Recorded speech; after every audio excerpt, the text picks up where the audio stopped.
عليكم ورحمة الله وبركاته. مرحبا بكم في قناتي وقناتكم وصفات وحلويات سهلة. اليوم غنحضر معكم كيكة الشوكولاتة بصوص رهيب خطير المذاق. وصفة سهلة وبسيطة، كيكة إسفنجية هشة واقتصادية والطعم رائع. مكونات ديالها بسيطة جدا بالخلاط. بسم الله، نبدأ بالصلاة والسلام على سيد الخلق. تجي لهاد الكيكة كاس ديال الحليب، مكونات غنخلي لكم في صندوق الوصف، كاس سكر نفس القياس نفس الكوب اللي عبرنا به، كاس الزيت، ملعقه ديال نسكافي يعني سريع الذوبان قهوه، وجوج معالق كبار ديال شوكولاط غبره. غنشدو هاد المكونات كما شفتوا نديرهم في الخلاط الكهربائي في الكاس، غادي نطحنهم مزيان حتى يولوا لي على هاد الشكل. ناخذ منهم كوب يعني واحد الكاس غنطرفو. هذا هو الصوص الرهيب الرائع الذي اللي غنديرو به الكيكه ديالنا، اللي غنسقيو به الكيكه. هاد الكيكه الشوكولاته غنديرو على جنب وندوزو نكملو المقادير ديالنا. محتاجين 3 البيضات متوسطات، الا كانت كبيره ديروا 2 بيضات فقط. انا عندي بيضات صغارات درت 3، الا كان عندكم البيض كبير ديروا 2. 3 البيضات، وزدت عليهم معلقه ديال الخل اللي راه تيحد اي رائحه خايبه، وكذلك واحد 7 غرام ديال الفاني. غادي نطحن هذا الشيء مزيان تيتلي ليا تيولي ليا كريمي. ومن بعد جبت واحد الباسينه او مول شكون اسمو كما بغيتو باش نحط فيه الخليط، باش نزيد عليه الماء تبقى من المكونات. غنحتاجو 2 كيسان او كوب كما كل واحد شنو. المهم المكونات غنخلي لكم كامله بالضبط في صندوق الوصف. 2 كيسان ديال الدقيق، في 14 غرام ديال الخميره ديال خميره الحلويات، 2 طاسيات اللي عندنا في المغرب 7 هي 14 غرام. جوجات في 2 كيسان تاع الدقيق بالضبط، وزيدون تاني تاع الدقيق انا عطيتكم بالقياس، ولكن انت تعين لك مزيان على حسب النوعيه تاع الدقيق.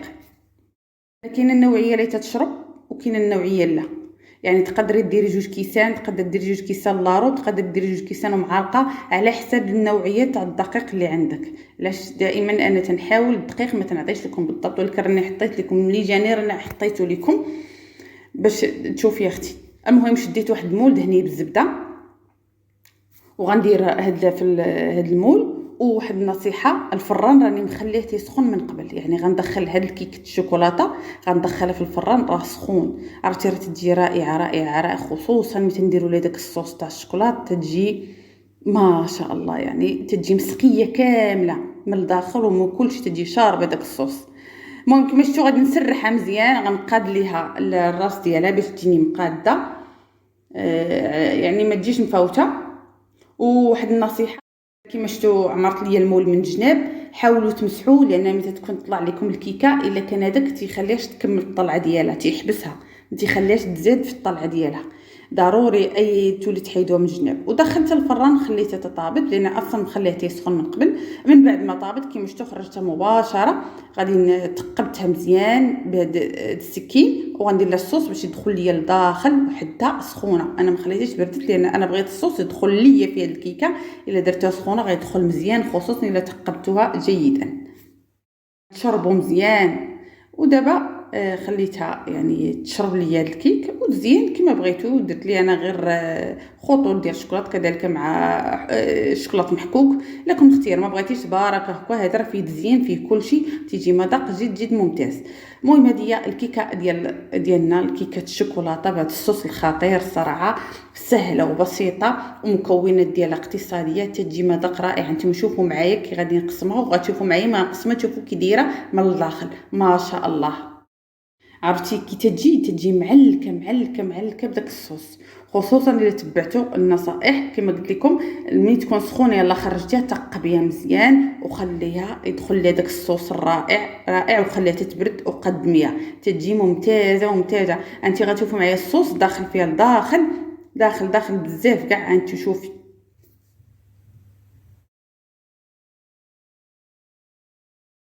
انت لاحظي معايا، انا نقسم لك من الطرف من الداخل، انا قسمت غير من القنت.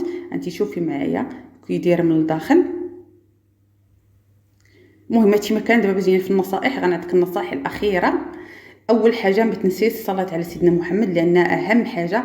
وتهلاي في الوالدين لانه هما معاهم البركه، معاهم كل شيء. تنتمنى هاد النصائح اللي عطيتك اليوم يكونوا يفيدوك في حياتك، لان هي اهم حاجه.